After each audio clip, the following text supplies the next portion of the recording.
গাইবান্ধার নতুন ডিসি ফুলছড়ির সাবেক উপজেলা নির্বাহী কর্মকর্তা। গতকাল মন্ত্রিপরিষদ বিভাগ গাইবান্ধায় নতুন ডিসি নিয়োগ দিয়েছেন।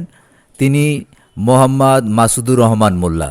মোহাম্মদ মাসুদুর রহমান মোল্লা 2014 থেকে 2016 সাল পর্যন্ত গাইবান্ধার ফুলছড়ি উপজেলা নির্বাহী কর্মকর্তা হিসেবে দায়িত্ব পালন করেছেন।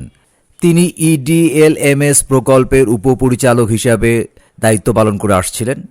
জেলা প্রশাসক হিসাবে পদোন্নতি পেয়ে তাকে দায়িত্ব দেওয়া হয়।